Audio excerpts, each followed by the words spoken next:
আবু আলম মোহাম্মদ শহীদ খান, আপনি তো প্রশাসনের শীর্ষ পদে ছিলেন মেলাগুলো বছর। বর্তমান সরকারের সিদ্ধান্তকে কিভাবে দেখছেন? আবারও কি প্রশাসন দলীয় বৃত্তের মধ্যে আটকে গেল? দলীয় বৃত্তের মধ্যে আটকে যাবে এই কথাটা যখন আলোচনা করতে হবে, তখন আসলে বাংলাদেশের যে আর্থসামাজিক প্রেক্ষাপট, রাজনৈতিক বিবেচনা, সংস্কৃতি সব কিছু মিলিয়ে আমরা বাংলাদেশে এখন যে অবস্থা হয়েছে, তাতে আপনি যে কোনো মানুষকে যে কোনো রঙে রাঙিয়ে দিতে পারবেন। এখন বিএনপি এটা করেছে এবং তাকে খুব বলা সহজ যে এই লোক বিএনপির বেনিফিশিয়ারি বলতেই পারেন আপনি। উনি যে শেষ কথাটা বললেন যে দলীয় বিবেচনার বাইরে, বিবেচনা একটা দলীয় তো হচ্ছে, এই ব্যাপারে কোনো সন্দেহ নেই। এর বাইরে যদি তার মেধা যোগ্যতা থাকে এবং তিনি কোনো সময় ক্ষতিগ্রস্ত হয়ে থাকেন এবং তার যে সক্ষমতা থাকে, মেধা যোগ্যতা এবং সক্ষমতা, অনেক সময় মেধা যোগ্যতা আছে কিন্তু বয়সের কারণে অনেক কিছু করতে পারবেন না, এরকমও হয়। তো সেই সব বিবেচনায় যদি এরকম নিয়োগ হয় এবং তারা একটা 10% আমরা অলরেডি সিভিল সার্ভিসে আমরা মেনে নিয়েছি বলতে হয়, মানে মানি না অনেক বলছে কিন্তু কেউ শোনে না কথা। তো জেনারেলের সাথে সময় থেকে এটা চালু হয়ে গেছে যে 10% অফ দি পোস্টস আপনি চুক্তিভিত্তিক নিয়োগ দিতে পারবেন।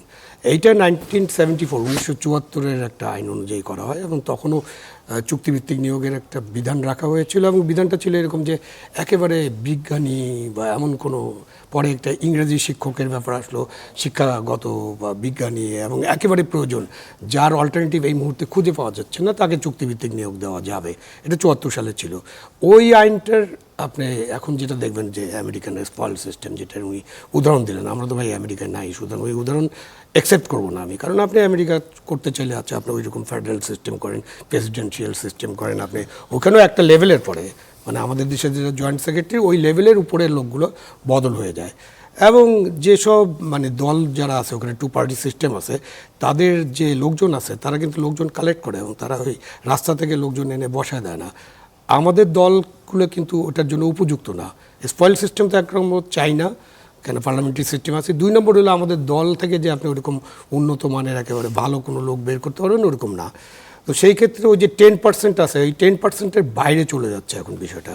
তো 10%-এর বাইরে গেলে সেটা বিবেচনা করতে হবে, যাতে আমরা 10%-এর বাইরে না যাই। আমাদের দেশে যে জুলাই আন্দোলন হলো, তখন কিন্তু আন্দোলনের প্রথম একটা শর্ত ছিল বৈষম্য চাই না, মেধার চাই, কোটা চাই না। এই যে 10%, দিস ইজ কাইন্ড অফ কোটা, মানে প্রেসিডেন্টের কোটা আর কি। প্রেসিডেন্টের কোটার নামে যেটা হয় যে পার্লামেন্টারি সিস্টেম, এটা আসলে প্রধানমন্ত্রী এবং যে দল ক্ষমতায় থাকে তারাই ঠিক করেন। সেই কারণে আপনি যে মানুষগুলোকে দেখবেন, সেই মানুষগুলোকে একটা দলীয় পরিচয় খুঁজে পাওয়া যাবে, একটা কানেকশন খুঁজে পাওয়া যাবে, একটা আত্মীয়তার সূত্র খুঁজে পাওয়া যাবে। তো সেই জিনিসগুলো যত কম করা যায়, মানে এখন কমাতে হবে, এইটা যত কম করা যায়, যত কম করতে পারবো তত সমালোচনা কম হবে। এবং সেই সমালোচনাটা কেন নিব? আমাদের সিভিল সার্ভিসে আমি মনে করি না যে লোকজনের অভাব আছে যাদেরকে তুলে আনা যায়, মানে যারা অলরেডি কাজ করছেন। এবং একটা চুক্তিভিত্তিক নিয়োগ কিন্তু সিভিল সার্ভিসের 5টা পর্যায়ে, 5টা স্তরে অসন্তোষ সৃষ্টি করে। কারণ assistant secretary senior assistant secretary হতে পারবে না। আমি ওই উদাহরণটা দিচ্ছি সচিবালয়ে, একই উদাহরণ আপনি ইঞ্জিনিয়ারিং ডিপার্টমেন্টে দেখতে পারবেন, অন্য ডিপার্টমেন্টেও দেখতে পারবেন, আপনি ডাক্তারদের ওখানেও দেখতে পারবেন। তারপরে senior assistant secretary deputy secretary হবেন না, ডেপুটি সেক্রেটারি জয়েন্ট সেক্রেটারি হবেন না, জয়েন্ট সেক্রেটারি অতিরিক্ত সচিব হবে না, অতিরিক্ত সচিব সচিব হবেন না। তো 5টা স্তরে এটা আটকে যায় এবং এতে একটা ক্ষোভ সৃষ্টি হয়, বেদনা সৃষ্টি হয় এবং এসব নিয়েই কিন্তু সিভিল সার্ভিসে একটা অব্যবস্থার সৃষ্টি হয়। এবং তখন আপনি কিন্তু যে রেজাল্ট পেতে চান, যে কারণে নিয়োগগুলো করা হচ্ছে, দেখা গেল যে উল্টা ফল হবে এবং স্লোথও হয়ে যাবে। এখন আপনি ওই একটা তো আছেই, এখন ট্যাগ আছে, ফ্যাসিবাদের দোষরও মুক্তমুখ, এটা বলতে পারেন। আসলে সিভিল সার্ভিসে একেবারে দলবাজ কর্মকর্তা যদি মানবে আমাকে জিজ্ঞাসা করেন, তাহলে এটা 1-2%-এর বেশি না। এবং এইটা সত্য যে বাংলাদেশে যে বিশ্ববিদ্যালয়গুলো আছে, এখনও তো একটু বেশি হবে, বাংলাদেশের বিশ্ববিদ্যালয় কলেজগুলোতে রাজনীতির সাথে সরাসরি যুক্ত মানুষের সংখ্যা এরকম 2%-এর বেশি না। সুতরাং ওই যে কিছু লোক বাদে বাকি সবার ক্ষেত্রে আপনি ওই সরকারের সময় কাজ করছেন, যেটা আপনি উল্লেখ করছিলেন যে ডিসি বদলে দিতে কোনো কথা হয়নি। ও ডিসি আমাকে কেন বদলাতে হবে? আপনার রাতের ভোটের কারিগরকালি ডিসিরা ছিল নাকি? 18 নির্বাচন এবং 24 নির্বাচন, 18 নির্বাচন সরাসরি আমরা প্রত্যক্ষ করছি, কথা বলেছি এবং নির্বাচনের ব্যাপারে আমাদের সমালোচনাগুলো কিন্তু আমরা বলেছি এরকম অনেক মিডিয়াতে। 18 নির্বাচন কারা করেছে? শুধু ডিসিরা করছে, এসপিরা করছে, আর কেউ ছিল না, আরও বাহিনী তো ছিল। তো তো তাদের যে টাস্ক ফোর্স ছিল, টাস্ক ফোর্সের লোকদের নাম আপনারা আনেন না কেন, বাইর করেন যে টাস্ক ফোর্স কারা ছিল, জেলায় জেলায় কী হয়েছে। আপনি তো নির্বাচন করেছেন, আপনি জানেন না যে ডিসি সাহেব কতটুকু ক্ষমতায় ছিল। পুরো নির্বাচনটাই এক ধরনের পুলিশি এবং অন্যান্য আইন শৃঙ্খলা রক্ষাকারী বাহিনীর সদস্যরা তাদের নিয়ন্ত্রণে ছিল। সেখানে ডিসির কিন্তু কিছুই করার ছিল না। আমি অনেক ডিসির সাথে কথা বলছি, দে ওয়ার আনডান, তাদেরকে কিছুই করার ছিল না, তারা রিটার্নিং অফিসার ছিলেন, এটা সত্যি। কিন্তু সেই কারণে আপনি এখন বদলে দিবেন তো 24 নির্বাচন একই কথা, আপনি 14 নির্বাচন একই কথা, আপনি তাদের চাকরি খেয়ে ফেলতে পারেন, তাদেরকে বের করে দিতে পারেন। তো এই সিদ্ধান্তটা খুব যৌক্তিক, এটা হবে না। এবং রিটার্নিং অফিসার, আপনি তো নির্বাচন করেছেন, আমাদের মধ্যে উনি করেছেন, উনি জানেন একজন রিটার্নিং অফিসারের পক্ষে তার জেলায় 7টা 8টা 10টা যদি আসন থাকে, পুরো আসনের সবগুলো কেন্দ্র তার পক্ষে একেবারে কন্ট্রোল করা, এটা কিন্তু অসম্ভব ব্যাপার। যদি না ওই যে ব্যালট বাক্স হেলিকপ্টারে করে অথবা ব্যালট বাক্স ডিসি অফিসে নিয়ে যায় বন্ধ করে যদি ব্যালট বাক্সের ফলাফল উল্টে না দেওয়া যায়, সেখানে হয়তো রিটার্নিং অফিসার কিছু থাকে। বাট আমাদের দেশে কিন্তু ওই অবস্থাটা এখন নাই। যেটা হয় সেটা একেবারে কেন্দ্রে হয়, কেন্দ্র দখল, কেন্দ্রে ভোটাভুটি, কেন্দ্রে কাউকে যাইতে না দেওয়া, কেন্দ্রে ভোটটাকে ঠিক করা এবং ওখানে সিগনেচার করা, ওইখানেই সব কিছু করে। আর 18 নির্বাচনে তো রাতের বেলা স্ট্যাম্পিং করা হয়েছে, ভোটের বাক্সর মধ্যে এক একটা করে বাক্স, 2টা করে বাক্স ভরে দেওয়া হয়েছে আগেই।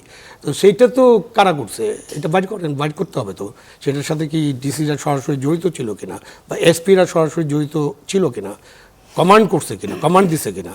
যতদূর আমি জানি 18 নির্বাচনে পুরোপুরি এটা পুলিশ এবং আইন শৃঙ্খলা রক্ষাকারী বাহিনী যারা মাঠে ছিলেন তারা এটা করেছেন।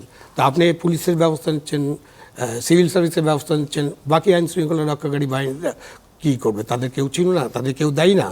তো এখন আমরা যখন কথা বলি তখন কিন্তু মোটামুটি শুধুমাত্র এদিকে আমাদের নজর থাকে, আমরা পুরো জিনিসটা দেখি না।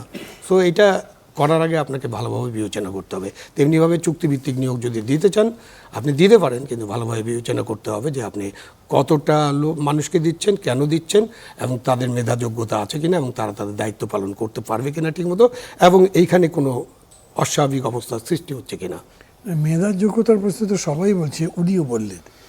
তো গভর্নমেন্ট বলতেই পারে যে এদের মেধা আছে, যোগ্যতা আছে, আমরা জানি, যেহেতু তারা দলের লোক। না, কিন্তু স্পয়েল সিস্টেম করতে পারবেন না, ওই যে 10% ভিতরে দেখো, পরীক্ষা করে দেখো, পরীক্ষা করো, পরীক্ষা তো হয়েছে। তারপরে দেখা গেল এই যে আমরা লাস্ট 2 ইয়ার্সে পরীক্ষা হয়নি মান্না ভাই, লাস্ট 2 ইয়ার্সে আপনি এই চুক্তিভিত্তিক নিয়োগ তো একজন ক্যাবিনেট সেক্রেটারি ছিলেন যাকে আপনারা ওই সরকার উপদেষ্টা করেছিল, এবং তিনি একসাথে 7 জন না 8 জন 9 জন নিয়ে ঢুকেছিলেন।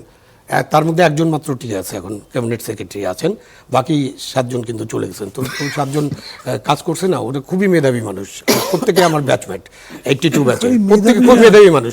কিন্তু ফলাফল কি? ফলাফল তো কিছু হয়নি। আমি বলছি শুধু মেধাবী প্রশ্ন তো না, এখানে কমিটমেন্টের প্রশ্ন আছে। যেমন সিটি কর্পোরেশনগুলোতে প্রশাসক নিয়োগ করেছে একেবারে দলীয় ভিত্তিতে। আজকেই আমি সমকালে দেখলাম খুলনাতে যাচ্ছে তাই ভাবে নিজেদের লোককেই শুধু কাজ দেওয়া হচ্ছে। সত্য মিথ্যে জানি না, কিন্তু সমকাল একটা দায়িত্বশীল পত্রিকায় লিখেছে। আমি জানি না কালকে সরকারের পক্ষ থেকে বা কর্পোরেশনের পক্ষ থেকে কোনো রিজার্ডার আসবে কি না। তো এখানেও তো এরকম হতে পারে, যোগ্য লোক কিন্তু দলীয় ভিত্তিতে করলো। তো সে তো তার, ওনাকে যদি দলীয় ভিত্তিতে করা হয়ে থাকে, তাহলে উনি যখন এইসব টেন্ডার করবেন, একটা প্রসেস আছে। আমি জানি না একেবারে দল বেছে বেছে দেওয়া সম্ভব কিনা। টেন্ডার তো টেন্ডারিং প্রসেস আছে, সেটা কতটুকু কার্যকরী আছে আমি জানি না। আমরা এইগুলো ফেসিস্ট আমলের কাজকর্ম আর কি। আর টেন্ডার তো ড্রপ করতে হয়, টেন্ডার বাক্স তো বিভিন্ন জায়গায় রাখা হয়, সুতরাং টেন্ডারের মধ্যে দিয়ে লোয়েস্ট যিনি আছেন, মানে কোয়ালিফাই যদি করে, তাকেই এইসব কাজ দেওয়ার কথা। তো এখন যদি কেউ না যায় আর যদি শুধুমাত্র দলের লোকেরা টেন্ডার ড্রপ করে, তাহলে তাদেরকেই তো দিতে হবে, কাজ তো করতে হবে। কিন্তু কি হচ্ছে আসলে ভিতরে ঢুকতে হবে। আমি